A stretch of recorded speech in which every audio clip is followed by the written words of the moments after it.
May Ali. May, say hello to the Hey, people. how are you? How are you? Thank you for having me, Keith. Good. Well, we're super excited to have you. This has been, this has been a week in which we've anticipated. And listen, I thank all of my guests for being on, but I'm really excited to have you to talk about all the things that you're doing, your life, and because of your love for coffee, we'll talk about that as well. So, listen, obviously, we'll get right to it because I know the audience wants to know. I had people asking me, "Are you really going to talk to Muhammad Ali's daughter? Like for real? Like you got those types of connections?" I was like, "I don't have those types of connections. I am just very fortunate, and so I am thankful to be speaking with you today. Tell the people. Obviously, we'll spend the first 15 minutes talking about the elephant in the room, and that is your amazing, awesome father who was the greatest of all times. We'll talk about that, your relationship, but tell the people about you, what you're doing, and then we'll get into some conversation. So, what's the first question? What I'm doing or my father? You said a Let's talk. lot. Which Yes, one? okay. You say you want to Let's go start? with let's go with dad first, and then we'll talk about Okay, what you're doing. Dad How about that? first. That'll lead us into what you're doing. Be specific because I normally don't. When I'm out on the street, I really just don't say I'm Ali's daughter. So ask me If some specific questions. you don't have to, you look just like him. No, So most people don't know me. Trust me. They're mm, very, very rare. I can lead a normal life, believe it or not. I got you. Yeah. So talk to us about growing up with the greatest Muhammad Ali. How was that being that your father was so great and you had to share him with the world? Fortunately, I did not know any other life. Mm, So when I was born and I knew how to walk and talk, he always had a lot of people around him. He was obviously famous and well known. So as a child, there were always people around, and he was training and at his prime as a boxer. So we would live at the training camps, go to see some of the training when we weren't in school. And before I even went to school, that was my world. So I didn't know a life without my dad. I think what softened the blow with regards to sharing him is that his demeanor, personality, character was very loving and endearing to the public. So the energy that he exuded and that vibrated off of him was love and support and just a kindness with that public. So we would observe people loving him and him loving them back.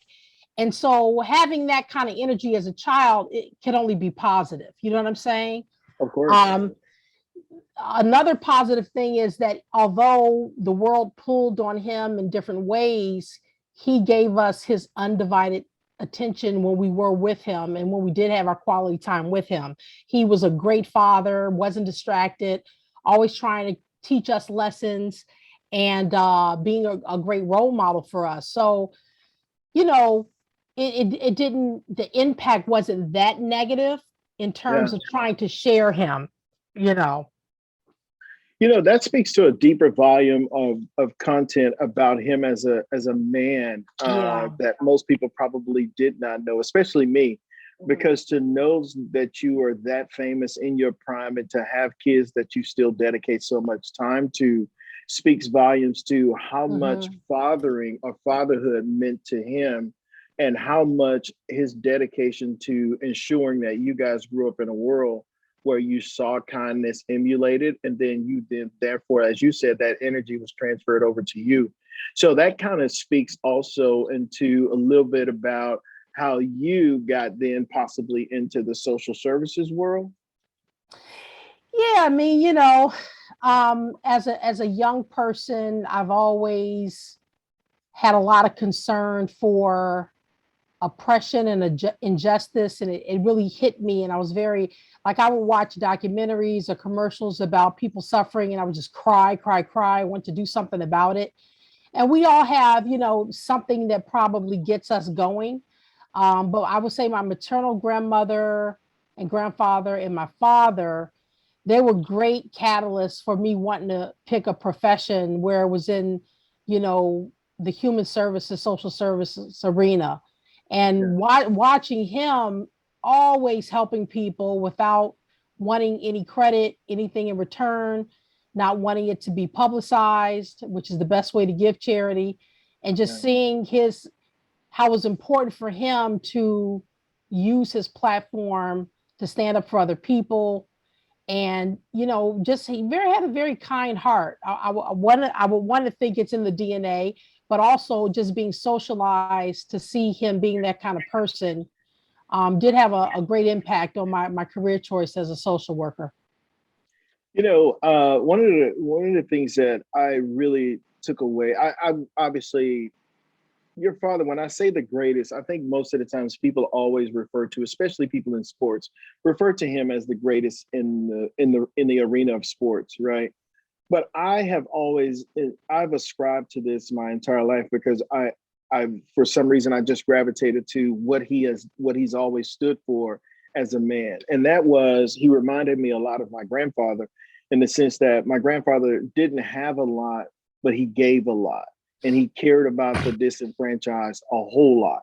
And Mm-hmm. so one of the things that inspired me is I'll never forget he did an interview, and I watched this on YouTube, obviously, when a few years ago when he did an interview with Dick Cavett, and Dick Cavett asked him a question about why, right? Why is it so important? He's asking him, this was right after he was, convicted of the missing or choosing not to go fight in Vietnam.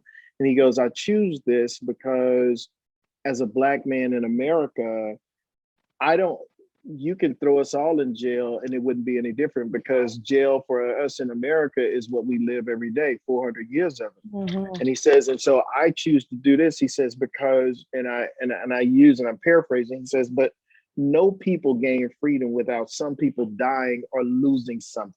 Right.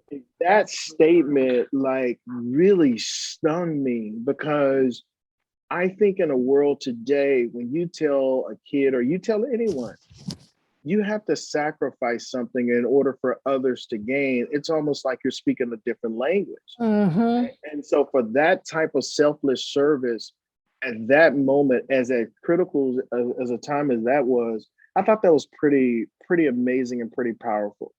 And so for you guys, or for you specifically, did you ever feel a sense of I am doing what I am picking up the mantle of what my father was doing at some point, or Mm-hmm. did you just feel like this is my calling regardless? No, I never had any intention.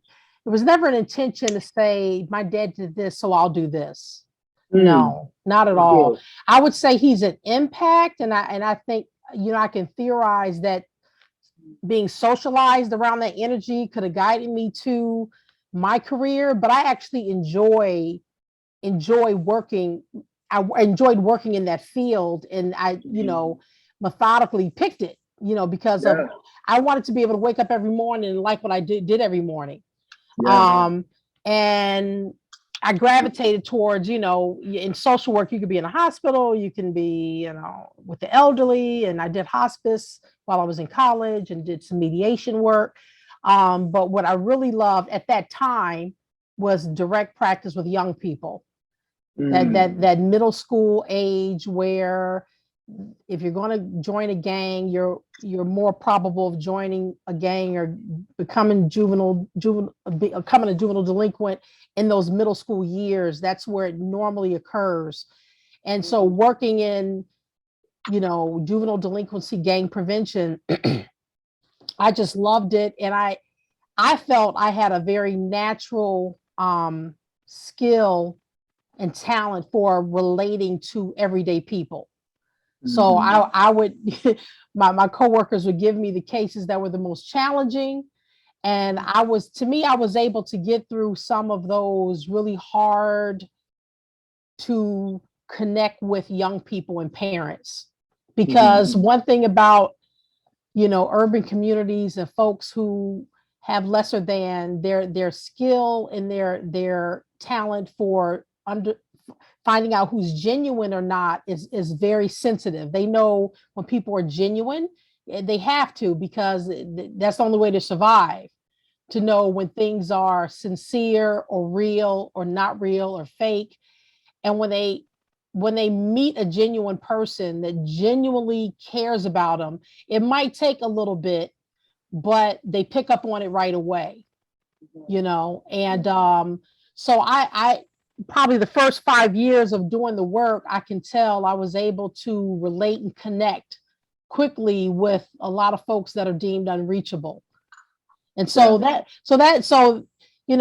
with that being said, I knew I had that talent within me. It wasn't Mhm. just like I want to do what my father does. No, that was just something that was kind of within me. That's awesome. That Mhm. that that's very unique. You were talking about connecting with those folks, and so certainly, I remember one of my favorite books that I read this year is Malcolm Gladwell's Talking to Strangers, and he says the best way to approach a stranger is with caution and humility. Yeah. Right? Yeah. No matter how you view the individual, you need to approach with caution and humility, Right, and that humility obviously stands out in you and the way that you deal with, and that explains a lot about how you're able to be as successful, or if you want to call it success, but you're able to be relatable in those fields, and that's right, pretty awesome and unique. right. So I saw that you were at one point you were the director of gang prevention, regional manager for the mayor's office of gang reduction and youth development in the city of Los Angeles. In all of those roles, was there ever a moment that culminated for you that you were like, man, this is the sweet spot of my life. Like this is what I was meant to do. And then how Yeah. did those roles kind of help impact you, or whether negative or positive?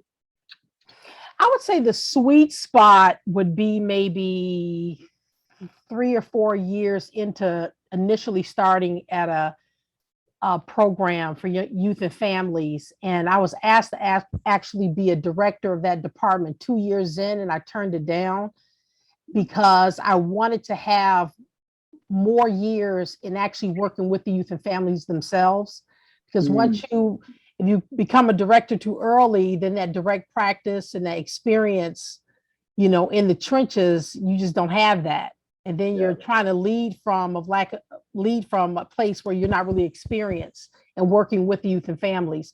So I turned a position like that down twice, and finally accepted it maybe 7 years into working with youth and families. So I would say the sweet spot was actually working with the young people and their families, like directly working with them, as they call it, a case manager, which is a term I do not like the word case manager, because no one wants to be a case and no one wants to be managed, right? Yeah, And that's so so I heard that in the training. I forget who said it, but I loved it.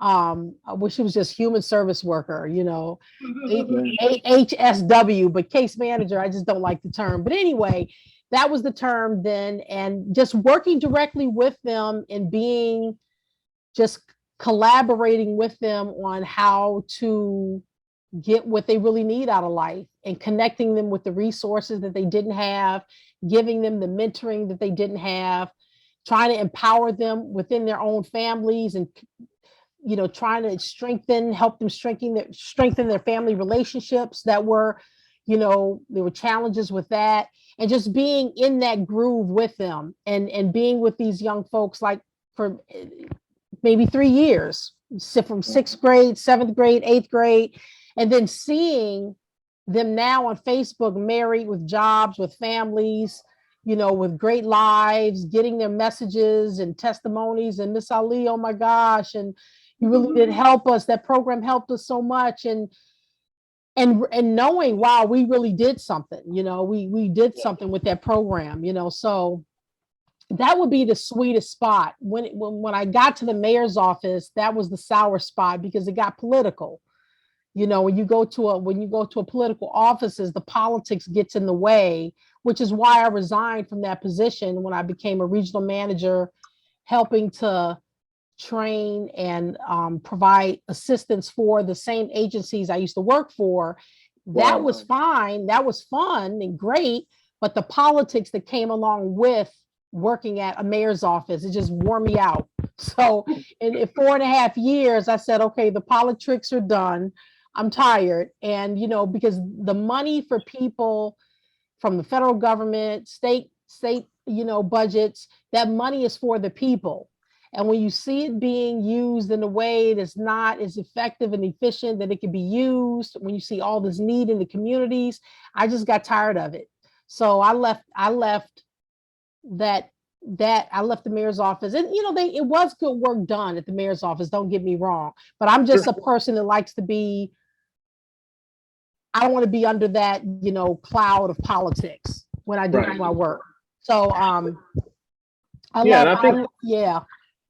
Yeah, and I think not to cut you off, but we got a minute before we go to break, and I just wanted to chime in on that because I think for you resonate with, or your testimony resonates with a lot of people who have been involved in some form of fashion, whether it's in the volunteer work or in the social work atmosphere, where you see the passion that, or you see the work that needs to be done, but yet you also see the politics that's played, and it burns people out and it frustrates them. Mm-hmm. And so we want to talk about that a little bit. About when we come back from the break, I want to ask you a specific question about how do we fix that, right? And I say how do we fix it? Because I believe that there are people just like you and I and others who have volunteered or participated in these types of environments or work environments in which we see the need, but yet we also see the heavy dose of politics. But we'll talk about that when we come back. Listen, you're listening to Coffee with Keith. We are talking to none other than May Ali. When we come back from this break, we'll talk a little bit more about her social work career, then more importantly about what she's doing now. We'll be right back. How long is the break, Keith? I'm gonna get some water. Yeah, get you one. It's about a minute. All right. Yeah, about a minute and a half, 2 minutes.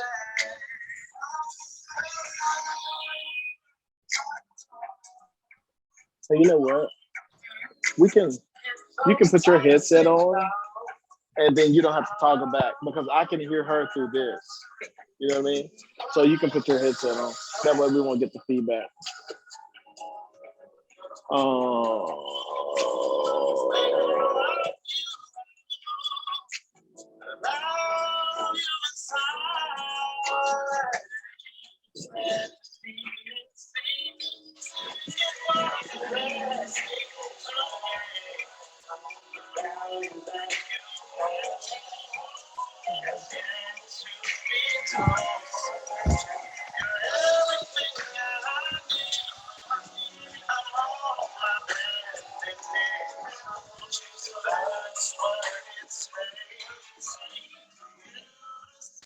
Hey, family, this is your man, Coffee with Keith here. Just one quick commercial break to tell you if you have a youth or a youth group within your church, specifically within your youth or an environment in which you mentor young people, we are still doing our Coming in Hot Coffee with Keith workshop, in which we come out and we teach your students absolutely free of charge. We teach your students about the history of coffee. We teach them how to brew coffee. And more importantly, we teach them great customer service skills. If you have such a youth group and you would love for us to come out and mentor your kids about this wonderful thing that I love to talk about, which is coffee, by all means, feel free, reach out to us here at the radio station, 281 453 1000. 281 453 1000. 281 453 1000. Coming in hot, Coffee with Keith workshop for you. Give us a call. We'd love to try to schedule something at your particular location. We'll be right back.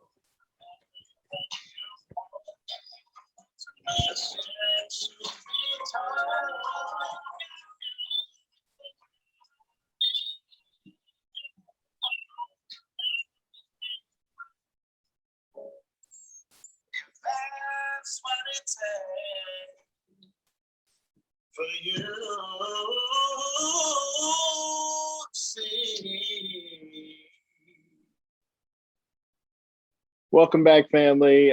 This is your man Coffee with Keith, and you're tuned in to Coffee with Keith on the legendary KYOK radio station here in Houston, but heard nationally via live stream on www.kyokradio.org. And we are talking to May Ali, and the break took so long because Miss Linda, she was listening to that music. I don't know if you heard it, May. There was a guy who was singing. He sounds almost as good as me. But we won't test that right now. But nonetheless, that's my little brother who's on the track and some of his artists that he put down in his music deal. So we were talking about some of the, and I don't want to spend a lot of time on this, but I really want to ask this question. But we're talking about obviously working within the social work field, and then sometimes it gets distorted with the politics. How do we fix that? Well, I don't think there's one lane to drive down to get to that destination. There are multiple. You could look from a political point. You could get involved in who's making policy, and try to find officials and legislators that care about spending money the right way. That's one lane. The other lane, and I participate in that lane and vote and try to be informed about, and trying to get even better at being informed about who's even running, Right. Another lane would be, if the culture is bad, how do you try to change the culture? And so when I, and even if it's a little bit, even if you just change one political office, when I left the mayor's office, I wanted to do public speaking and talk about my experience in my field. And so before COVID, I was speaking a lot to organizations, human social service organizations in all different areas, whether it was a food bank, a YWCA, a youth group, whatever it was, working with folks who are dealing with disparities in their communities, under-resourced communities. And it would be either a training, conference, or fundraiser, and trying to share some practices and some strategies for making an office culture and a work culture that's going to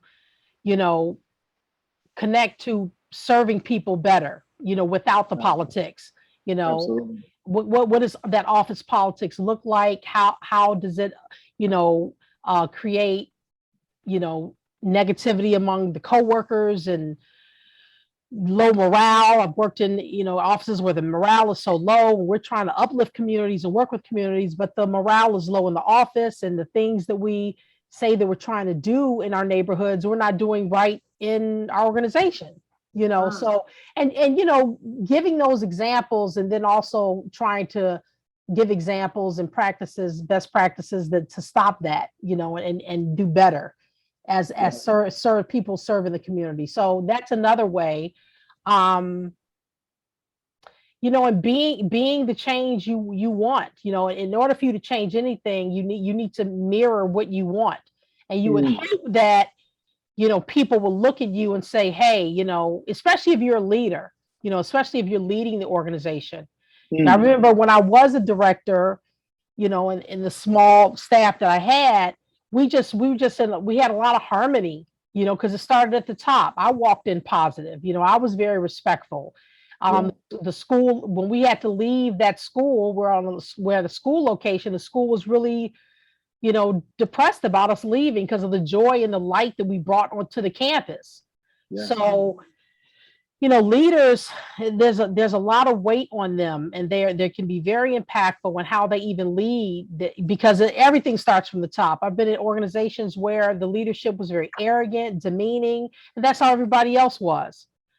So we can only, we do have control over how we work in our work settings, and that has to be in place first and foremost. And you just have to do whatever skills that you have, whatever lane that's comfortable for you, try to make change in that lane. There's more than enough lanes to go around for us to try to reach that destination. We may not ever change it, but even if I help change a couple people that heard me speak and say, you know what, Miriam Ali, talked about a couple books and a couple things that they did and things I wasn't aware of. Let's look into this more and try to make our office culture better so we can serve people better. I mean, that's success to me. This is a big, Absolutely. big, big world. I think, and if we all do our part and not worry about changing the whole world and just changing what's in our, perimeter or periphery and trying to touch people that we can touch, that's good. That's a good deed. That's awesome. I love that. And I love the fact that you talked about leadership because I think I mentioned to you before. So one of my greatest authors on leadership is Simon Sinek, and he says the role of the leader is not is not to come up with great ideas, but to create an environment in which great ideas can happen. Right. Right. And so that's called the culture in which people can work in and feel comfortable in. Right. And I think oftentimes when we talk about leadership, people sometimes abdicate their role or their responsibility because, as you mentioned, the weight of leadership it's heavy. But that's the role that we sign up for, and that's the role that and let's just say this because you mentioned this. So how do we change it? We change it by impacting the world in which we're in. That means that every single one of us are leaders in some aspect or the other. We have to accept that role and Mm-hmm. then live out that responsibility and not point at other people and go, well, they have the job. No, but we have a role in our communities and in our households, and we are leaders as well. So, and you mentioned something, you said, so from the social work aspect, you went to public speaking, and this is where I really want to get to because you have a laundry list of people that you've spoken to, and more importantly, that praises what you have done and how you've come out and spoke to them. So who or what inspired you to get into public speaking? A lot of people don't know this. I did stand-up comedy professionally for 15 years. Give me a joke. No, I'm just kidding. I hate when people do that. No, actually, for 15 years, I actually Wow.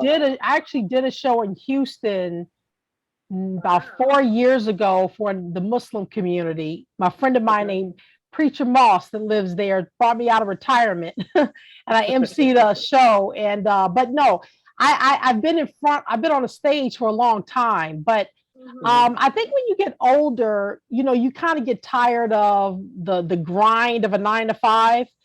And I says, I would Yes, love Lord. to, Yes, Lord.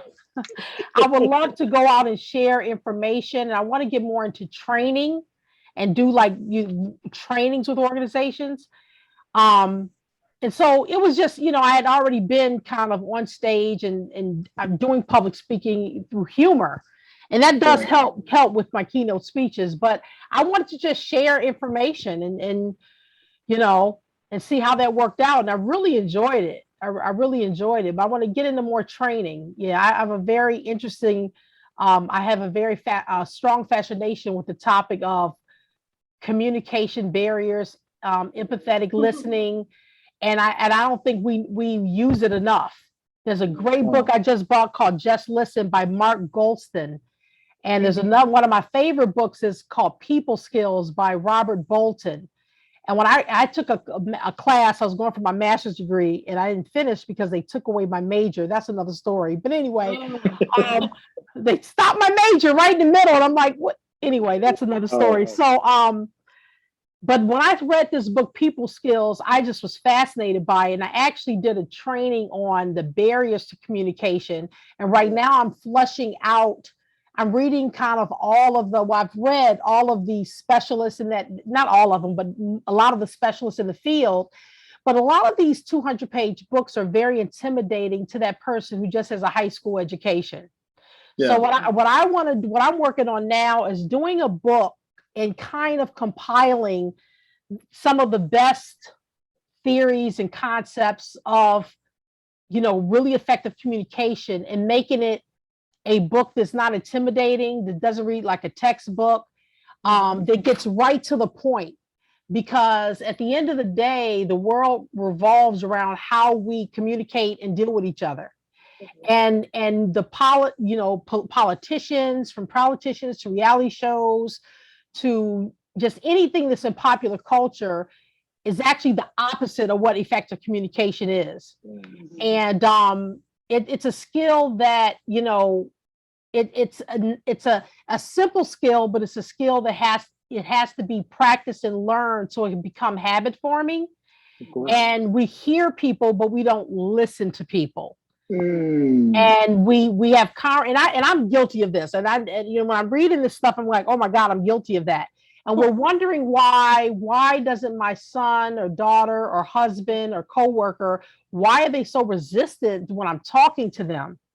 And we have really good intentions, but we're creating these barriers that we know nothing about. We're putting these barriers up that we're not aware of.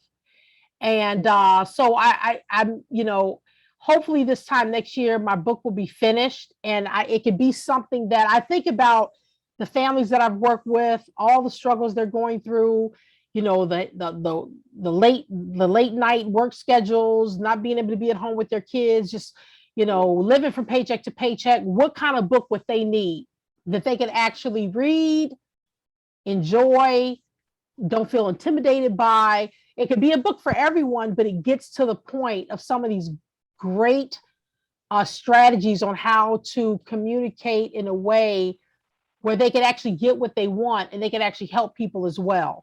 So that's what I'm working on now. And I'm actually flushing out a virtual presentation and an in-person presentation, because I want to do more on the ground trainings.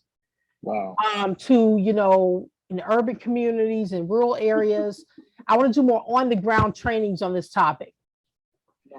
That, like, so I don't want to even ask my next question, because I want to stay on that, because right now I really believe you flushing that out and teaching that, because when you talked about people skills and then kind of breaking that down to the urban areas in which people can take that information and then apply it, right? Because when you talked about the mother communicating with the son and their husbands, right, and getting out of that conversation the things that they need for it to be clear, I believe that where we are today, right, with so many people who are connected to their phones, we don't have great communication skills. We don't have great people skills.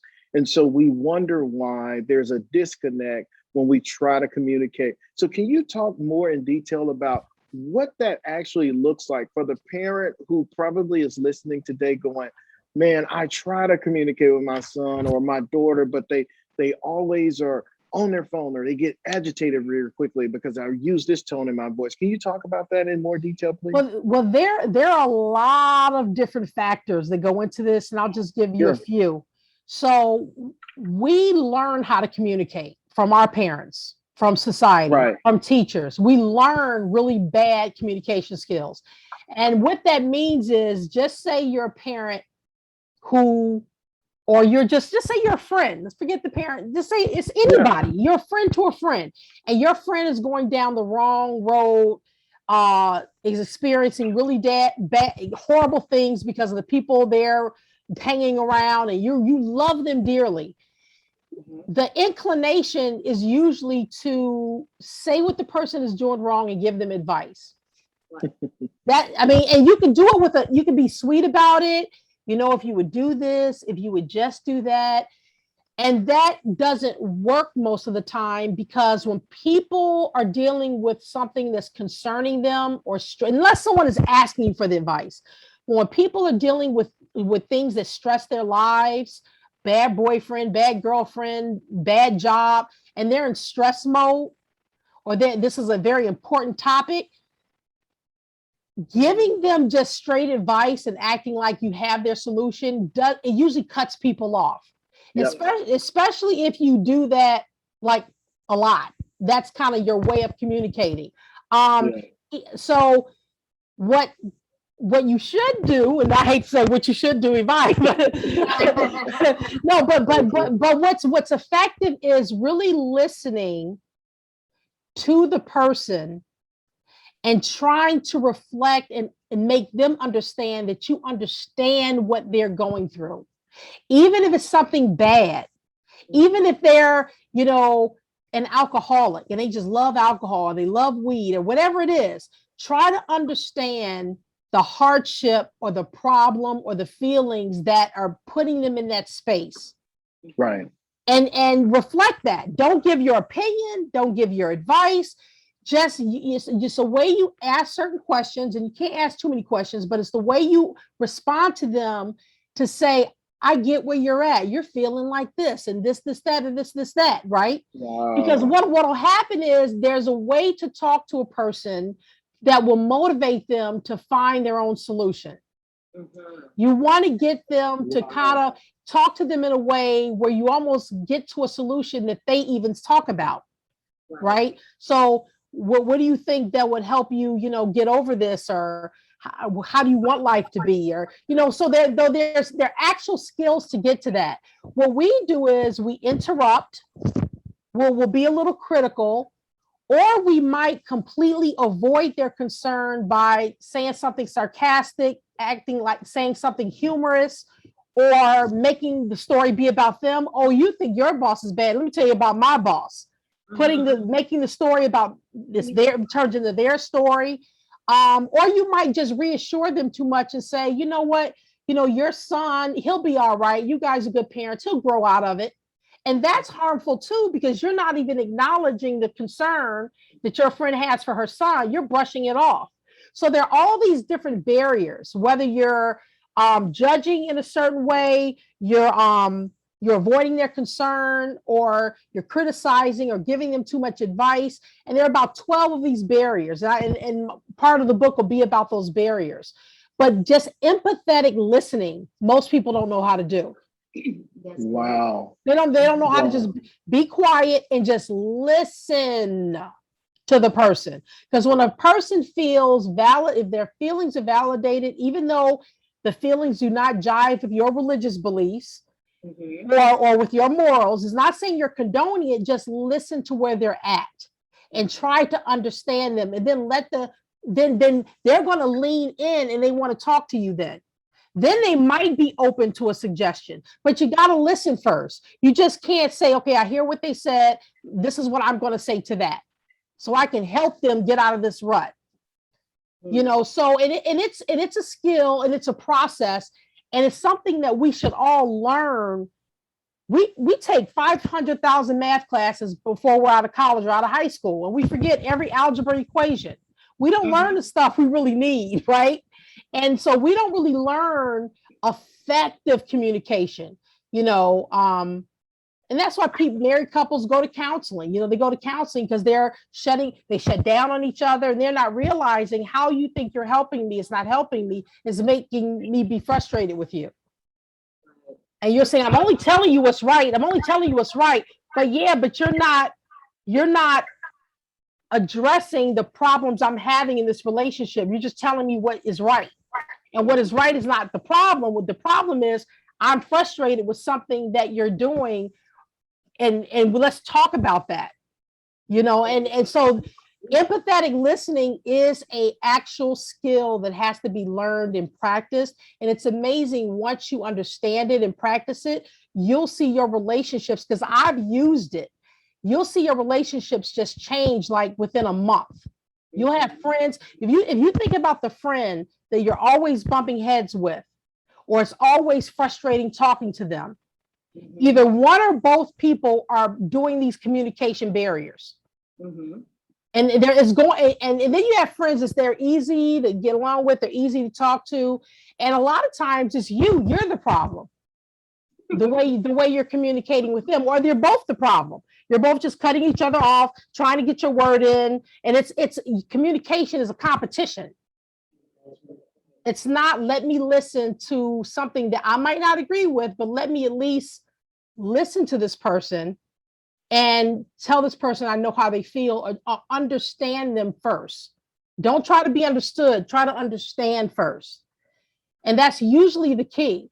So you have specialists that know how to talk someone from killing themselves. And he'll come in and he'll talk to that person, and the skills, the empathetic listening skills, and the way to respond to that person who's going to commit suicide, he's able to get the gun down from the person's head because of the way he listened to the person. And he doesn't even know this person, it's a complete stranger.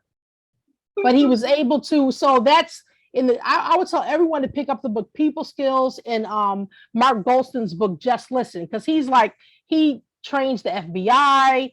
He's a hostage negotiator, and he's able to listen to a person in such high stress and able to calm them down enough to put the gun down. And it can be used with marriages, with family members. It's the same skill set that a negotiator would use.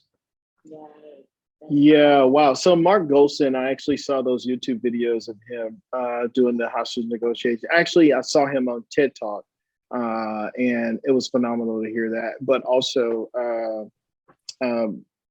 wow, like, so where do people or what audience? It sounds like everyone, but Everyone. What audience? Yeah. So what audience specifically, though, for you today that's listening? We could say, hey, listen, this corporation needs this training, right? Is there a particular, obviously I know it's everyone, but one, when the pandemic is passed and things are kind of open back up, or even if people are saying, hey, look, we're ready now, how do people find you more importantly? And then what does that look like, a day in the life of training with you, Mame Ali? So I've done a workshop. I've done this workshop before. I'm flushing it out even more, even making it more comprehensive. I did it at Inglewood High School in Chicago. Not high school. I'm sorry, Inglewood College. Um, is it Inglewood College? Yeah, in Chicago. First time I ever did it. I did it for a small organization in Atlanta. I did it for a staff retreat in California. But I'm trying to make it more comprehensive. There's so many different topics. You have the communication barriers. You have how to listen, empathetically, and have, just effective listening skills. So yeah, you know what the barriers are, but then what do you do? If you're not doing the barriers, what are you doing? You have those things. Just the experts and what they're saying. Like I said, I want to be able to put this in a book that's not long and not intimidating, where it gets right to the skill set. And I'm working on a very thorough, comprehensive training right now. So I mean, anyone can reach me at www.mariamali.com. That's my website. I can do it virtually, in person. But right now I'm actually revamping it. I did it before COVID a few times, in addition to the keynote speaking I was doing. That's a bit different. But I want it to be even more comprehensive. Assertiveness training is another aspect of it, conflict resolution, but really make it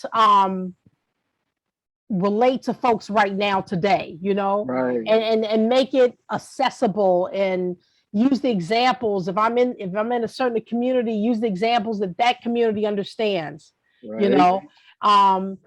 And so yeah, I mean, I'm open for people reaching out to me now. I would be ready to do a workshop probably within the next month, because I've been flushing it out, and I would have takeaways.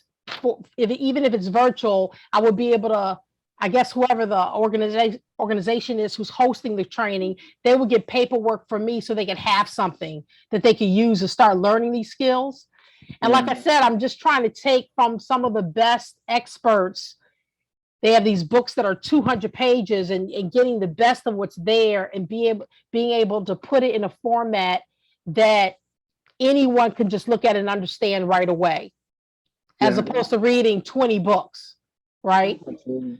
Yeah. And like I said, my passion are those organizations that work with youth and families, because I know this sounds cliche, but the young people are our future. And if they're not being talked to the right way, if they're not learning how to communicate, we're doomed, because like I said, everything in popular culture is the antithesis of effective communication. Yeah. From presidential candidates and campaigns to reality TV, these kids are learning how to communicate very poorly. And it's not even called communication at this point. It's just a very ego-centered, self-centered existence that we live in. And we're not listening to other people. We're just not. Right. And I mean, that's powerful.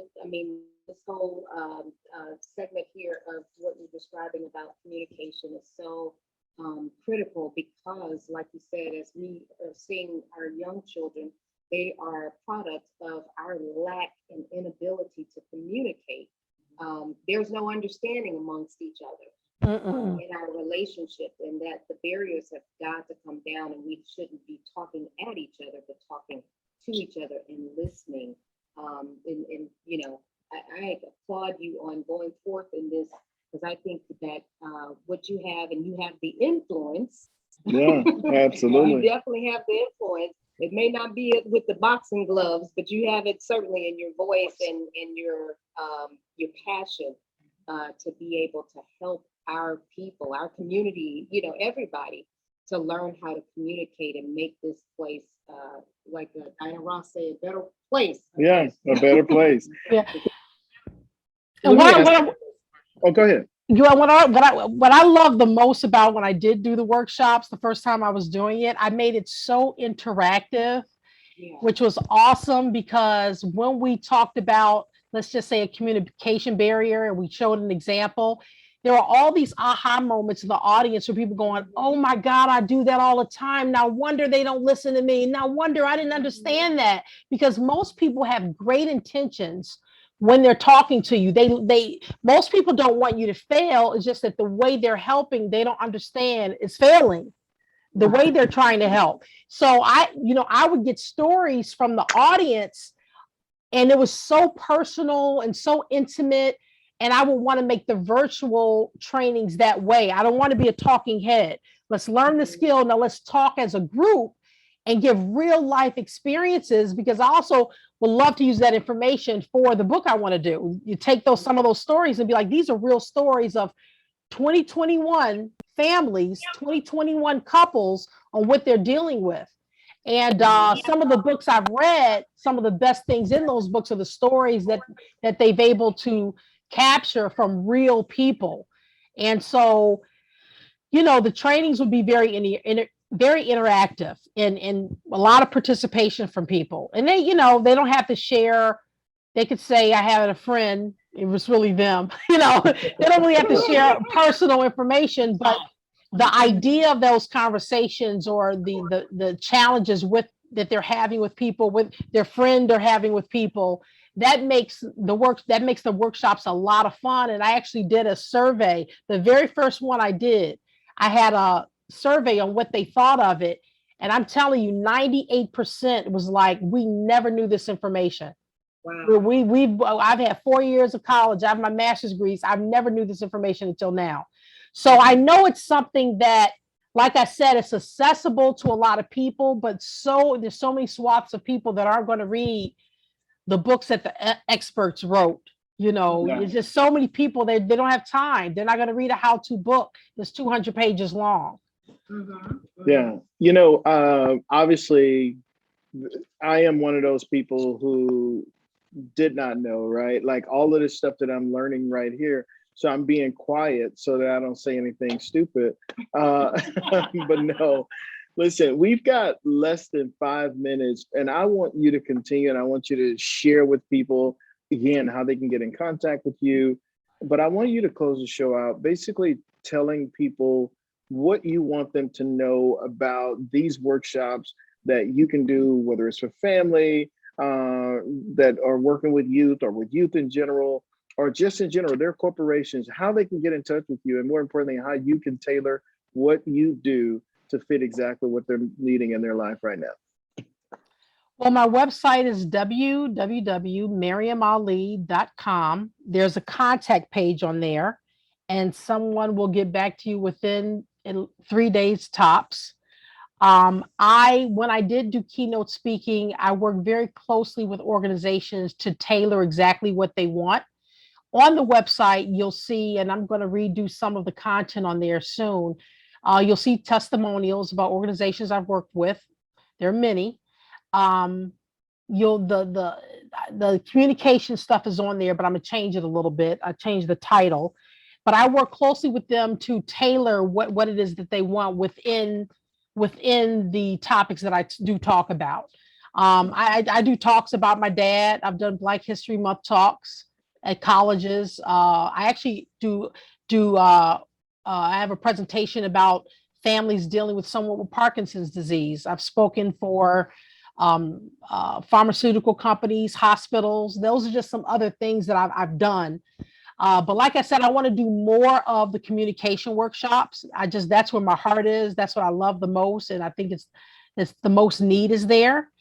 And as long, someone may say, you know what, we really want to do conflict resolution. And no, I'm not an expert and I don't have all these books on it, but I have 15 years of experience working with communities, youth and families, dealing with some of the most challenging life situations with them and being there with them every step of the way. I was a mediator in Las Vegas for the Neighborhood Justice Center. And mediation has a lot of the communication, empathetic, collaborative type skill sets within mediation, which is why oftentimes mediation works, because the people who are both participating in the mediation are basically creating their own solution. And you have to listen to people in order to get them to come up with their own solutions. They feel like they're being heard. So I just believe in treating every situation differently and working really closely with what that person wants. And I'm a big fan of interaction with the people I'm working with. I want to hear a lot from them as much as they might hear from me, and having a lot of visuals. I have a great PowerPoint presentation to go along with the workshop and making sure they get the materials, because I don't have the book yet, but giving them all those materials that they need. Wow. I'm a peer. I'm a peer in this human social service network of people. I'm one of your peers. I know what that struggle is like, being on the ground, trying to work with folks who are, suffering and that are under a lot of stress. And so I hope that counts for something. And I can be a little funny too when I'm doing my presentation. You got to bring the humor to keep people awake. You have to have fun with it, Absolutely. So. Absolutely. Listen, May, we've got to go, but this has been so awesome. I could go another whole hour talking to you about this. Listen, thank you. It's been a blessing. We didn't even talk about coffee. I know. I got so much down here I want to talk to you about, but we've got to do this another time. Listen, we got to get out of here. But family, thank y'all so much for tuning in. You again been listening to Coffee with Keith with May Ali. May, thank you. We'll talk soon. Bye-bye. Bye. May who loves coffee. Yes. Bye.